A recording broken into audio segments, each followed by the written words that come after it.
공동체 성경 읽기 오늘도 함께 하도록 하겠습니다. 오늘은 85회차 사사기 6장에서 7장 말씀을 함께 읽고 또 그곳에서 본문을 선택해서 우리가 말씀을 나누도록 하겠습니다. 할렐루야. 제6장. 이스라엘 자손이 또 여호와의 목전에 악을 행하였으므로 여호와께서 7년 동안 그들을 미디안의 손에 넘겨주시니 미디안의 손이 이스라엘을 이긴지라. 이스라엘 자손이 미디안으로 말미암아 산에서 웅덩이와 굴과 산성을 자기들을 위하여 만들었으며 이스라엘이 파종한 때면 미디안과 아말렉과 동방 사람들이 치러 올라와서 지인을 치고 가사에 이르도록 토지 소산을 멸하여 이스라엘 가운데에 먹을 것을 남겨두지 아니하며 양이나 소나 나귀도 남기지 아니하니 이는 그들이 그들의 짐승과 장막을 가지고 올라와 메뚜기 떼같이 많이 들어오니 그 사람과 낙타가 무수함이라.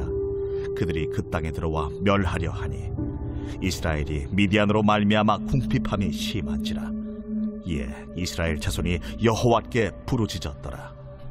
이스라엘 자손이 미디안으로 말미암아 여호와께 부르짖었으므로 여호와께서 이스라엘 자손에게 한 선지자를 보내시니 그가 그들에게 이르되 여호와께서 이같이 말씀하시기를 이스라엘의 하나님 내가 너희를 애굽에서 인도하여 내며 너희를 그 종되었던 집에서 나오게 하여 애굽 사람의 손과 너희를 학대하는 모든 자의 손에서 너희를 건져내고 그들을 너희 앞에서 쫓아내고 그 땅을 너희에게 주었으며 내가 또 너희에게 이르기를 나는 너희의 하나님 여호와이니 너희가 거주하는 아모리 사람의 땅의 신들을 두려워하지 말라 하였으나 너희가 내 목소리를 듣지 아니하였느니라 하셨다 하니라. 여호와의 사자가 아비에셀 사람 요아스에게 속한 오브라에 이르러 상수리 나무 아래에 앉으니라. 마침 요아스의 아들 기드온이 미디안 사람에게 알리지 아니하려 하여 밀을 포도주 틀에서 타작하더니 여호와의 사자가 기드온에게 나타나 이르되 큰 용사여 여호와께서 너와 함께 계시도다. 나의 주여, 여호와께서 우리와 함께 계시면 어찌하여 이 모든 일이 우리에게 일어났나이까? 또 우리 조상들이 일찍이 우리에게 이르기를 여호와께서 우리를 애굽에서 올라오게 하신 것이 아니냐 한 그 모든 이적이 어디 있나이까? 이제 여호와께서 우리를 버리사 미디안의 손에 우리를 넘겨주셨나이다. 너는 가서 이 너의 힘으로 이스라엘을 미디안의 손에서 구원하라. 내가 너를 보낸 것이 아니냐. 오 주여, 내가 무엇으로 이스라엘을 구원하리이까? 보소서, 나의 집은 므낫세 중에 극히 약하고 나는 내 아버지 집에서 가장 작은 자니이다. 내가 반드시 너와 함께 하리니 내가 미디안 사람 치기를 한 사람을 치듯 하리라. 만일 내가 주께 은혜를 얻었사오면 나와 말씀하신 이가 주 되시는 표징을 내게 보이소서. 내가 예물을 가지고 다시 주께로 와서 그것을 주 앞에 드리기까지 이곳을 떠나지 마시기를 원하나이다. 내가 너 돌아올 때까지 머무르리라. 기드온이 가서 염소 새끼 하나를 준비하고 가루 한 해바로 무교병을 만들고 고기를 소쿠리에 담고 국을 양푼에 담아 상수리 나무 아래 그에게로 가져다가 드리매 하나님의 사자가 그에게 이르되 고기와 무교병을 가져다가 이 바위 위에 놓고 국을 부으라 하니 기드온이 그대로 하니라. 여호와의 사자가 손에 잡은 지팡이 끝을 내밀어 고기와 무교병에 대니 불이 바위에서 나와 고기와 무교병을 살랐고 여호와의 사자는 떠나서 보이지 아니한지라. 기드온이 그가 여호와의 사자인 줄을 알고 이르되 슬프도소이다 주 여호와여, 내가 여호와의 사자를 대면하여 보았나이다. 너는 안심하라. 두려워하지 말라. 죽지 아니하리라 하시니라. 기드온이 여호와를 위하여 거기서 제단을 쌓고 그것을 여호와 살롬이라 하였더라. 그것이 오늘까지 아비에셀 사람에게 속한 오브라에 있더라.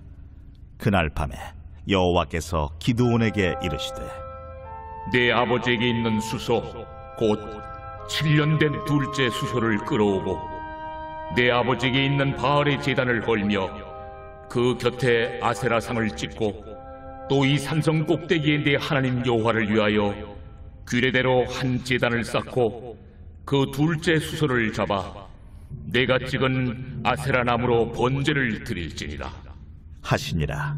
이에 기드온이 종 10사람을 데리고 여호와께서 그에게 말씀하신 대로 행하되 그의 아버지의 가문과 그 성읍 사람들을 두려워하므로 이 일을 감히 낮에 행하지 못하고 밤에 행하니라.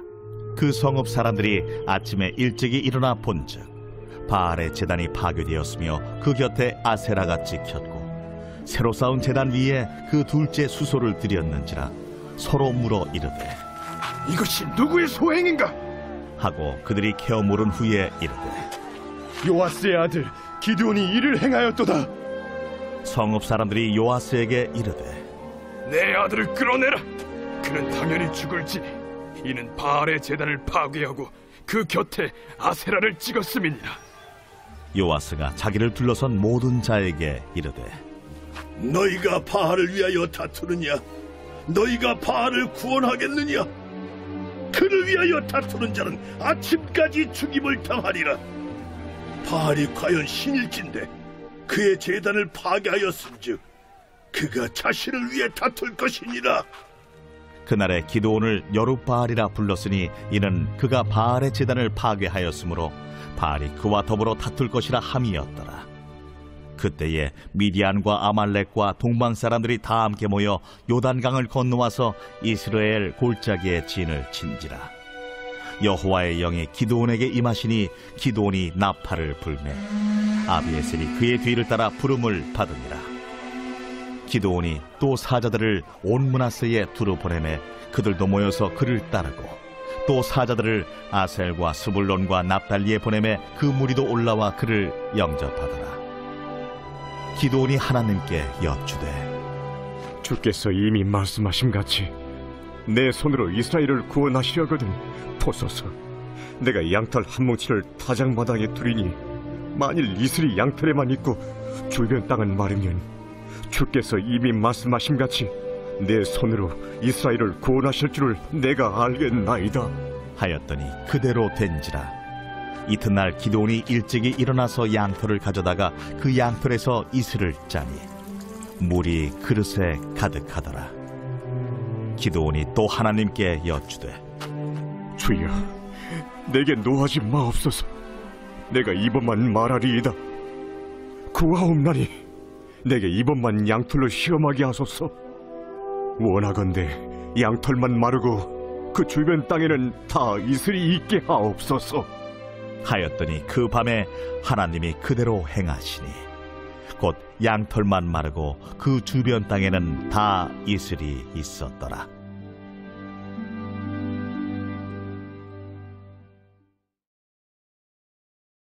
제7장.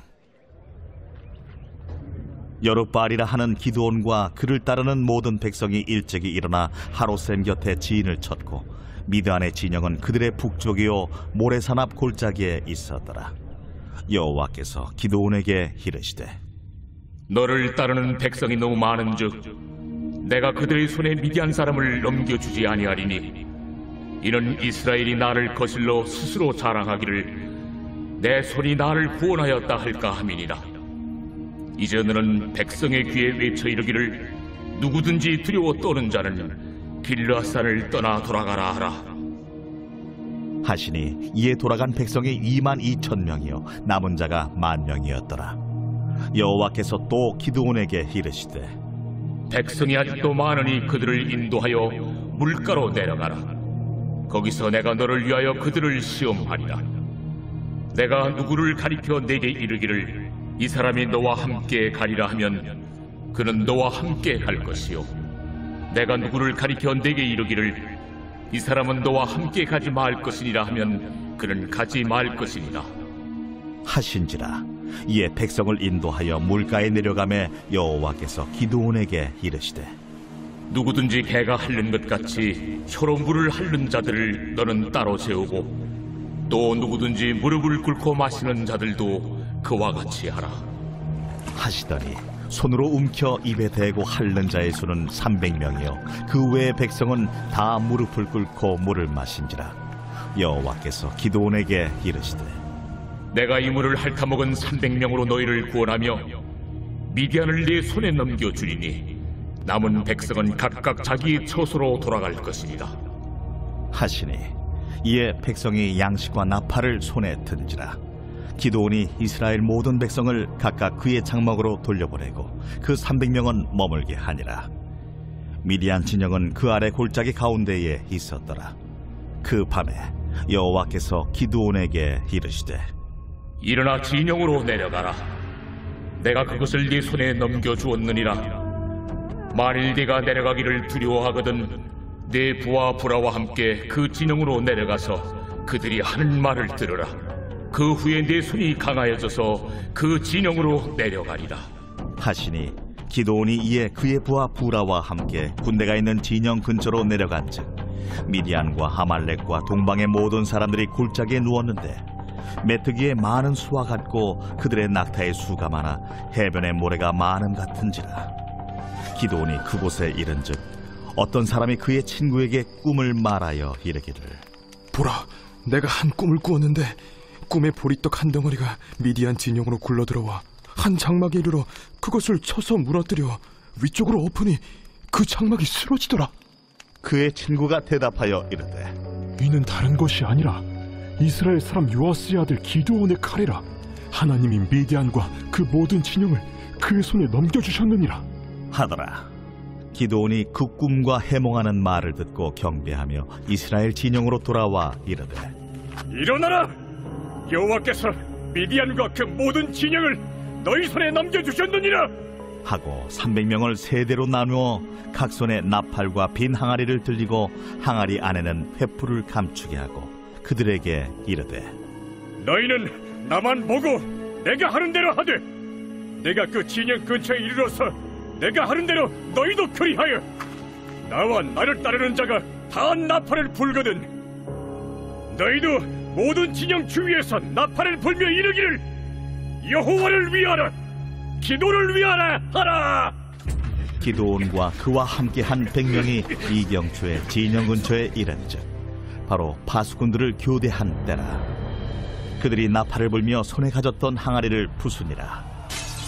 세대가 나팔을 불며 항아리를 부수고 왼손에 횃불을 들고 오른손에 나팔을 들어 불며 외쳐 이르되 여호와와 기드온의 칼이라 하고 각기 제자리에 서서 그 진영을 애웠으며 그 온 진영의 군사들이 뛰고 부르짖으며 도망하였는데 300명이 나팔을 불 때에 여호와께서 그 온 진영에서 친구끼리 칼로 치게 하심으로 적군이 도망하여 스레다의 베치다에 이르고 또 탑밭에 가까운 아벨무홀라의 경계에 이르렀으며 이스라엘 사람들은 납달리와 아셀과 온 므낫세에서부터 부름을 받고 미디안을 추격하였더라. 기드온이 사자들을 보내서 에브라임 온 산지로 두루다니게 하여 이르기를 내려와서 미디안을 치고 그들을 앞질러 벳바라와 요단강에 이르는 수로를 점령하라. 이에 에브라임 사람들이 다 모여 벳바라와 요단강에 이르는 수로를 점령하고 또 미디안의 두 방백 오렙과 스엡을 사로잡아 오렙은 오렙 바위에서 죽이고 스엡은 스엡 포도주 틀에서 죽이고 미디안을 추격하였고 오렙과 스엡의 머리를 요단강 건너편에서 기드온에게 가져왔더라. 공동체 성령 읽기 함께 했습니다. 여러분들도 시편은 댁에 가셔서 시편 이렇게 보시면서 들으시면서 기도하는 여러분들 되시기를 바랍니다.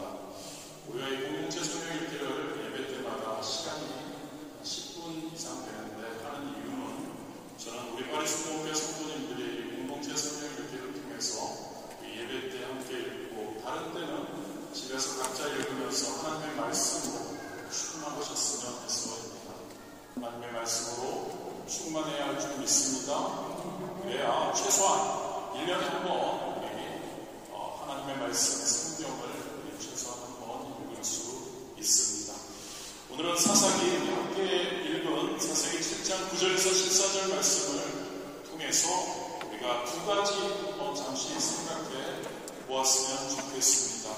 먼저 본문은 우리가 함께 읽었지만 사사 시대의 사사 기드온이 300명의 병사들을 많이 이끌고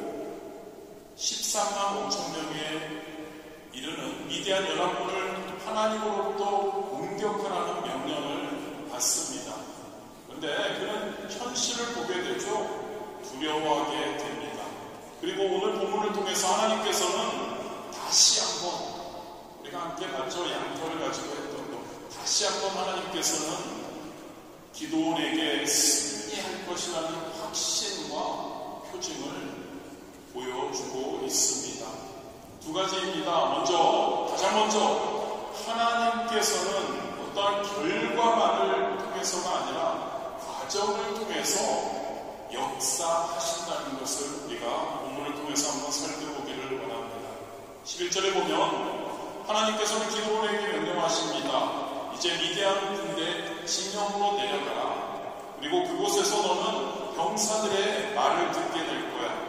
그리고 너는 그 후에 너의 손이 강해져서 미디안 연합군 13만 명 이상을 담대하게 공격칠 수 있을 것이라고 말씀하십니다.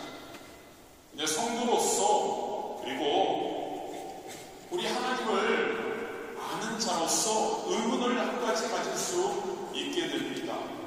왜 하나님께서 굳이 기드온에게 적군의 진영까지 내려가는 위험하고도 수고스러운 일을 하게 하셨을까? 아니, 우리가 아는 하나님, 전능하신 분이신데 이렇게 위험하고 어려운 방법이 아니라도 얼마든지 하나님이 택하시고 하나님의 영이 임해서 이스라엘 민족들을 모아서 미디안 연합군과 전쟁하도록 하신 하나님께서 얼마든지 기드온에게 승리의 확신을 갖게 하고 용기를 내어서 담대히 적군들과 싸울 수 있게 하셨을 텐데 왜 굳이 하나님은 기드온에게 적군의 진영으로 내려가라고 하셨을까? 그렇습니다, 여러분. 하나님은 전능하신 분이십니다. 아멘. 하나님은 전지전능하신 분이십니다. 그렇기에 이처럼 기드온이 한 것처럼 위험하고도 어려운 방법이 아니더라도 얼마든지 기드온에게 승리의 확신을 주시고 용기를 주실 수 있는 분이십니다. 그럼에도 불구하고 하나님께서 기드온에게 이 방법을 통해 혼자 두려우면 종과 함께 둘이서 그 적군의 진영에 가라라고 하셨을까? 왜 이렇게 어려운 방법, 위험한 방법을 사용하셨을까? 그 이유가 무엇일까를 우리는 궁금해할 수 있습니다. 먼저 기드온에게 하나님께서는 미디안 연합군의 진영으로 내려가는 과정 가운데 그 군사들의, 그 적군들의 수가 엄청나다는 것, 많다는 것을 미리 보게 하셔서 마음의 준비를 시키기 위해서였을 겁니다. 또 그리고 그곳의 진영에 가서 보면서 그 진영이 위치한 그 지형을 살펴보므로 어떤 방식으로 그들을 공격할 것인가를 결정하게 하시기 위함이었습니다. 즉 여러분, 하나님께서는 기드온이 적군의 진영으로 내려가서 그곳의 병사들의 말을 듣고 승리의 확신과 용기를 얻는 결과를 통해서만 역사하시는 것이 아니라 그러한 결과를 얻기 위해 그 진영으로 내려가는 그 과정을 통해서도 기드온이 미디안 연합군을 물리치고 승리하게 역사하셨다는 것을 우리는 알 수 있는 겁니다. 그렇습니다, 여러분. 전능하신 하나님께서는 결과뿐만 아니라 과정을 통해서도 역사하심을 믿기 원합니다. 우리 하나님께서는 결과만을 중요하게 여기시고 과정을 무시하는 분이 절대 아니시다는 거죠. 그래서 때로는 당신이 사랑하는 백성들에게 위험도 겪게 하시고 기도처럼 고통도 겪게 하시는 것이죠. 이스라엘 백성들, 하나님의 선민, 하나님이 택하신 이스라엘 백성들, 그들의 출애굽 사건, 그리고 광야 생활이 그렇습니다.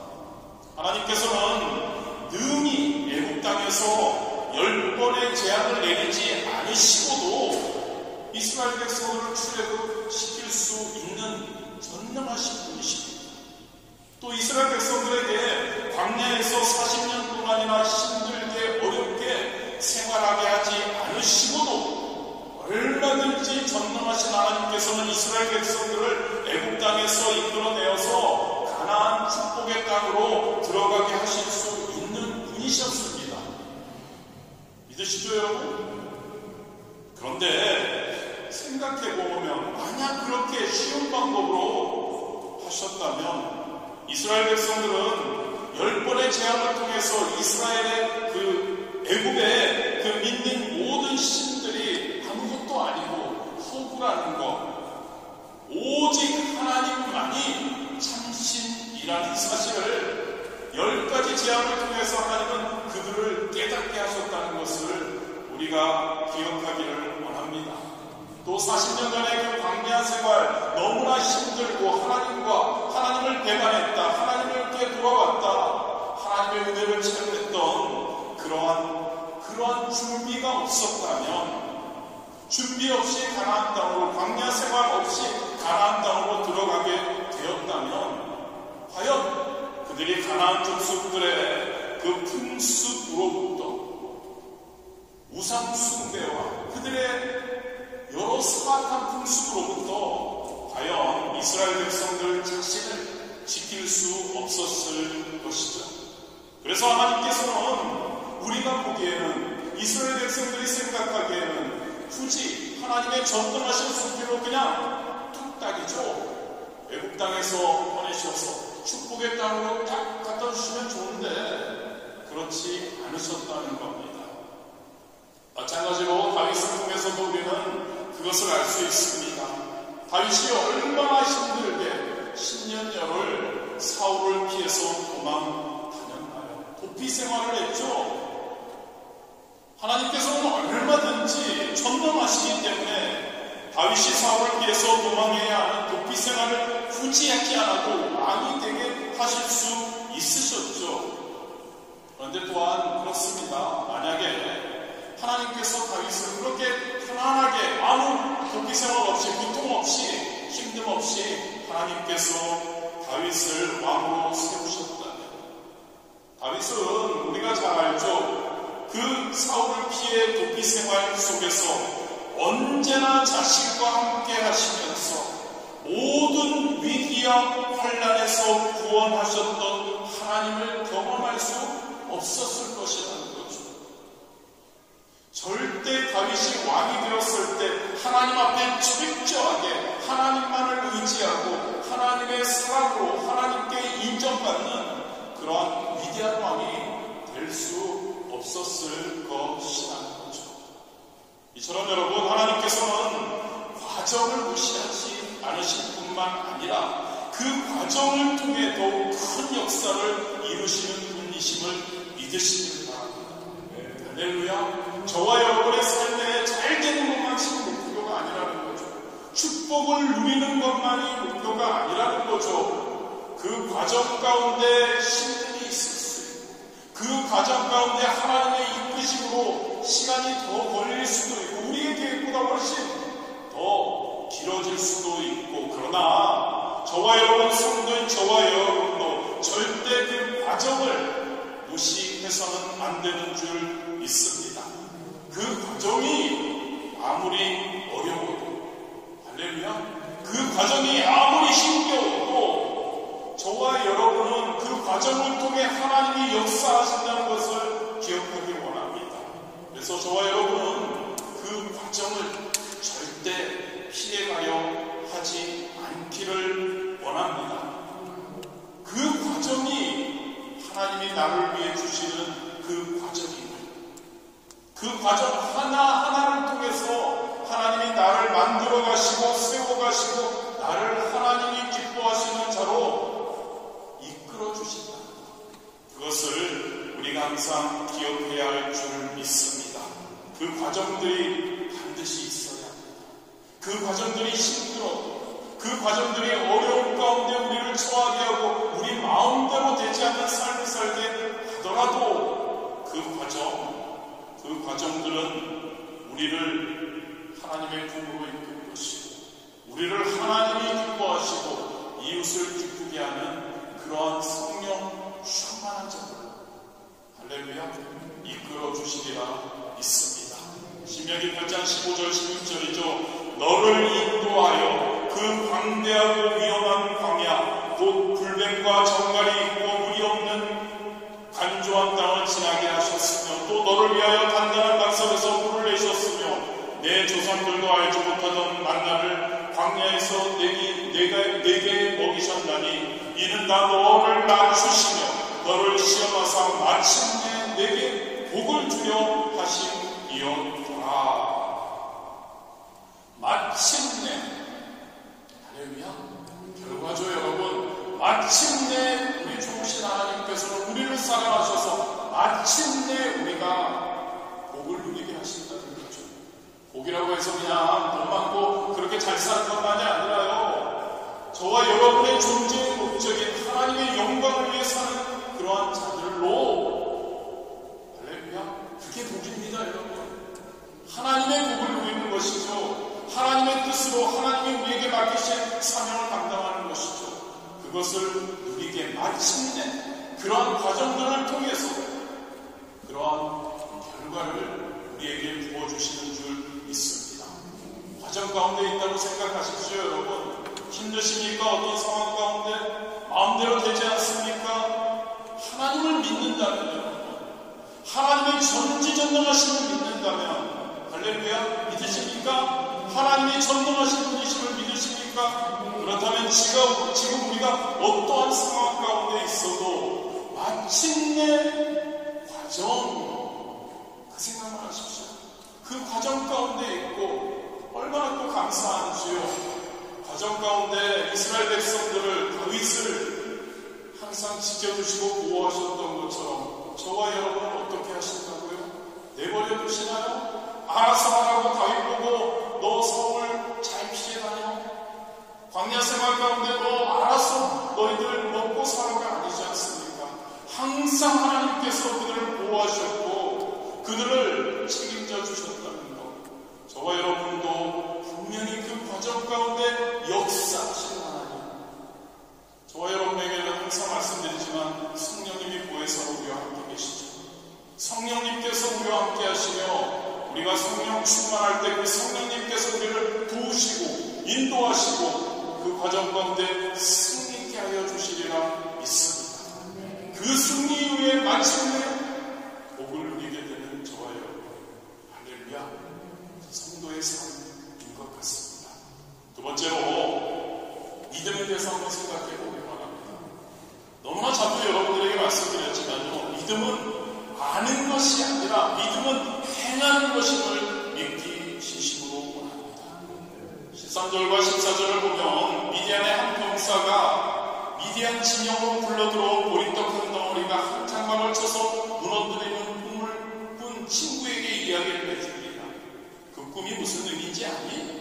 하나님께서 기드온의 칼날에 미디안을 붙였다는 의미라고 그것을 이야기를 해줍니다.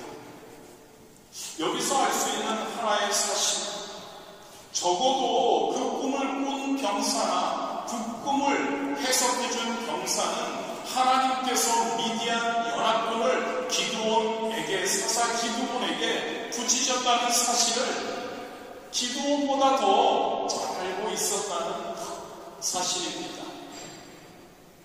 그 병사들 입장에서 여러분 이것을 알았습니다. 그들은 그 꿈을 해석할 정도였습니다. 그 병사들은 어떻게 했었을까요? 당연히 그 병사들은 그것을 알았으니까 그 집을 떠나서 도망가든지 아니면 기드온에게 투항해야 했었습니다. 그죠 여러분? 알았으니까요. 그런데 그들은 성경은 그들이 그렇게 했다고 적고 있지 않죠. 그들은 무엇을 했습니까? 그냥 그 미디안 연합군의 그 진영에 머물러 앉아 있었습니다. 그리고 걱정만 하고 있었던 거죠. 이것은 여러분 하나님께서 자신의 상급을 여리고죠 이스라엘 백성에게 붙이셨음을 알고 이스라엘 정탐꾼을 도와주었던 여리고의 기생 라합과는 완전히 다른 모습입니다. 결과는요 그들은 천국과 구원을 받았던 라합과는 달리 그들이 알고 있었던 그대로 그날 밤 그 진영에서 모든 미디안 사람들과 함께 그들은 그 두 병사는 알았지만 죽임을 당할 수밖에 없었다는 거죠. 바로 여기에 여러분, 아는 것과 믿는 것의 차이가 있습니다. 아는 것은 단지 알고만 있을 뿐 행동하지 않는 겁니다. 그런데 믿음은 여러분, 아는 것 그대로 행동하는 것이라는 것을 기억하기를 원합니다. 아는 것은 단지 알고 머리로만 알고 입술로만 말하는 것입니다. 행동하는 것은 아닙니다. 그런데 여러분, 믿음은, 믿는다는 것은 아는 것, 알게 해주시는 것, 깨닫게 해주시는 것, 입술로 선포하고 그리고 몸으로, 행동으로 움직이는 것이라는 이야기죠. 사실 여러분, 아는 것으로만 따진다면, 하나님에 대해서 아는 것으로 따진다면, 하나님께서 예수 그리스도를 통해서 어떻게 역사하셨는지, 구원의 사역을 어떻게 하셨는지를 그것을 안다는 것만 한다면, 하나님을 믿는다는 성도들보다 악한 마귀 사탄이 더 하나님을 더 잘 알고 있죠. 마가복음 5장에 보면은 아무도 예수님을 하나님의 아들이라고 말하지 않을 때 거라사 지방의 한 사람의 몸속에 들어있던 귀신은 예수님을 향해서 이렇게 고백합니다. 지극히 높으신 하나님의 아들이라고 고백합니다. 사탄이요, 하나님이 누군지, 예수님이 누군지를 고백하고 있는 거죠. 사도행전 16장에 보면 두아디라 성의 한 여종에게 들렸던 귀신은 사도 바울과 그 일행을 향해서 이렇게 고백합니다. 지극히 높으신 하나님의 종으로 구원의 길을 전하는 자들. 악한 영들이 더 하나님을 잘 알기는 안다는 거죠. 그런데 여러분, 저와 여러분이 그 악한 영들, 귀신들, 사탄이 하나님을 믿는다고 할 수 있나요? 그들이 알고 있는 그 하나님, 알고 있다고 해서 그들이 하나님을 믿는다고 하지 않습니다. 왜 그럴까요? 왜냐하면 그들이 알기는 알지만 그 하나님을 온전히 믿지 않는다는 거죠. 그 하나님의 말씀대로 순종하지 않고 그 하나님께 굴복하지 않기 때문에 그렇다는 이야기입니다. 그렇습니다, 여러분. 행하지 않는 것은 믿음이 아님을 믿으시기를 진심으로 원합니다. 믿음이라는 것은 여러분, 우리가 알고 있는 그대로를 우리의 모든 것을 걸고, 제가 여기서 또 강조합니다, 여러분. 우리의 모든 것을 걸고, 할렐루야, 우리의 모든 것을 걸고, 모든 것 걸지 않으면 제대로 행동으로 나타나지 않잖아요.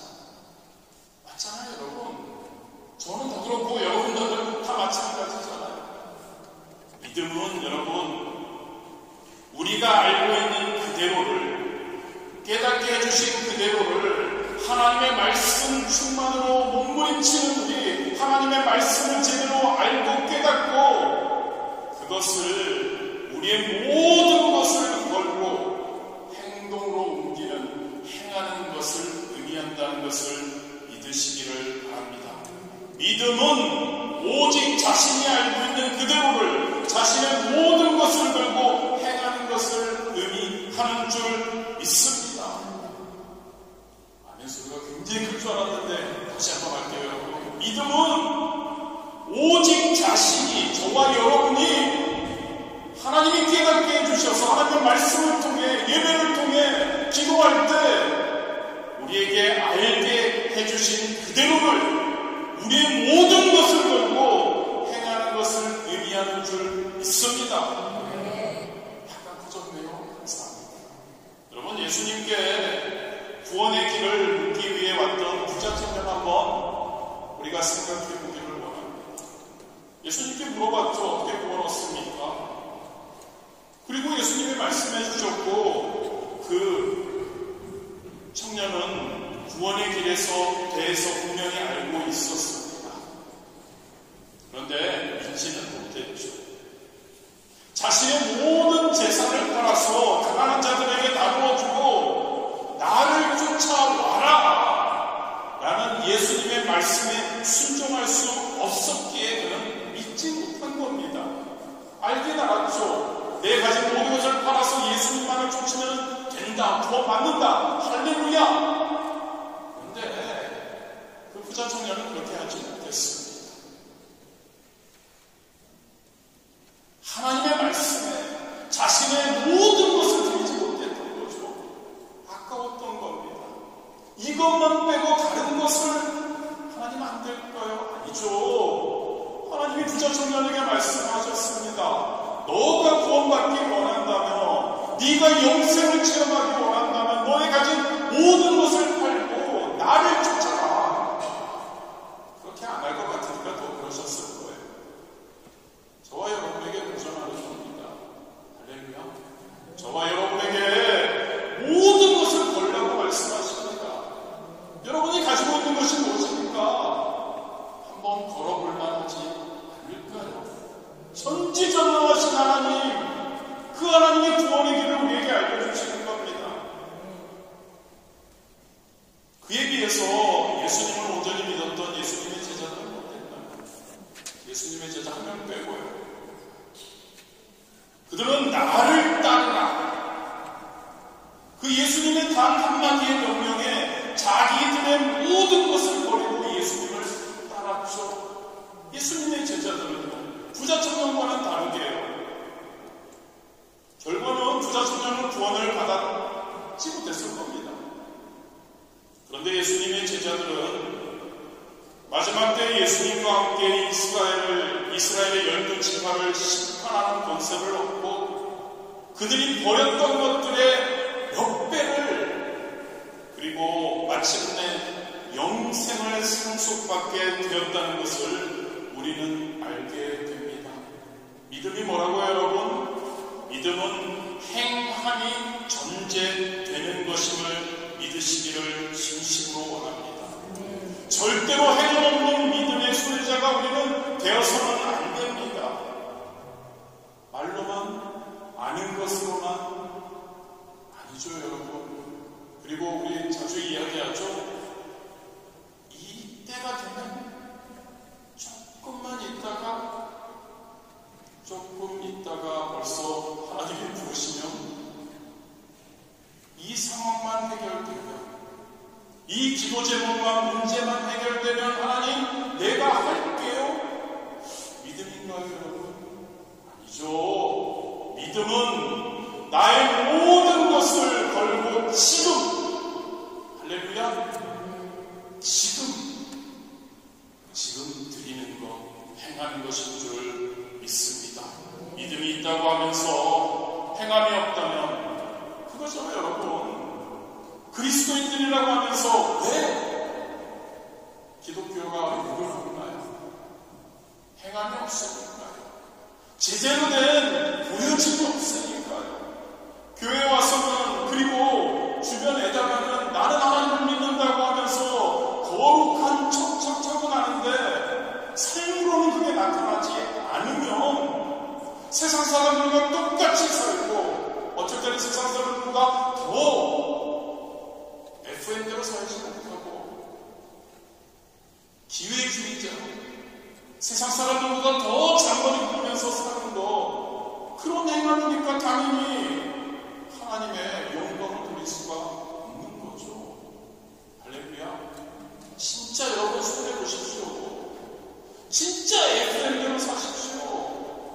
나라에서 하는 그 어떠한 지켜야 할 법들, 진짜 그리스도인들이라면 100% 지켜야죠. 할렐루야. 하나님이 우리에게 명령하시는 것들을 진짜 우리의 모든 것 다해 지키려고 몸부림치고 행할 수 있는 저와 여러분이 되어야 할 줄 믿습니다. 하나님을 기쁘시게 하는 겁니다. 하나님이 얼마나 기뻐하실까요? 하나님의 말씀대로 살아가는 그러한 자들을 보고 말로만 하지 않고 진짜 행동으로 보여주는 우리의 사랑하는 자녀들을 보고 얼마나 하나님이 기뻐하실까요? 우리 주변 분들이 그러한 우리라면, 우리가 된다면 주변 분들이 얼마나 기뻐할까요? 이야 본받을 만하다. 저 사람이다. 저 사람처럼 살아가야지. 저와 여러분 한 분 한 분이 그런 분들이 되기를 진심으로 원합니다. 믿음 있는 사람이 그런 사람입니다. 믿음을 쉽게 운운하지 마십시오. 우리의 믿음은 삶으로 나타나야 합니다. 믿음은 우리의 행동으로 나타나야 할 줄 믿습니다. 에베소 4장 13절이죠. 우리가 다 하나님의 아들을 믿는 것과 아는 일에 하나가 되어 온전한 사람을 이루어 그리스도의 장성한 분량이 충만한 데까지 이르리니. 야고보서 2장 20절에서 22절이죠. 아, 허탄한 사람아, 행함이 없는 믿음이 한 것인 줄을 알고자 하느냐. 우리 조상 아브라함이 그 아들 이삭을 제단에 바칠 때 행함으로 의롭다 하심을 받은 것이 아니냐. 내가 보거니와 믿음이 그의 행함과 함께 일하고 행함으로 믿음이 온전하게 되었느니라. 믿는 자들, 하나님의 자녀들, 진짜 행함이 존재되는 그 믿음 우리가 누리게 되기를 진심으로 원합니다. 이런 거 하기 싫은데 부활절 금식성에 한 주면 시작됩니다. 은혜의 자리죠, 여러분. 믿으십니까? 은혜의 자리입니다. 고난주간을 통해서 우리가 하나님을 만나고 특별히 금식하실 수 있는 분들은 금식하면서 3일 동안 금식하면서 그 은혜를 사모하고 그 하나님의 전능하신 하나님을 만나려고 일부러 만들어진 자리이죠. 할렐루야. 알죠, 여러분? 아시죠? 아시는 것으로 끝나서는 될까요? 행동으로 옮기는 저와 여러분이 되어야 하지 않을까요? 은혜의 자리를 사모해야 합니다. 은혜의 자리가 우리에게 제시되었을 때 그 은혜의 자리를 붙들 수 있어야 합니다. 그런 저와 여러분이 되었으면 너무너무 좋을 것 같습니다. 은혜를 누리는 그런 우리 되기를 진심으로 원합니다. 기도하시겠습니다.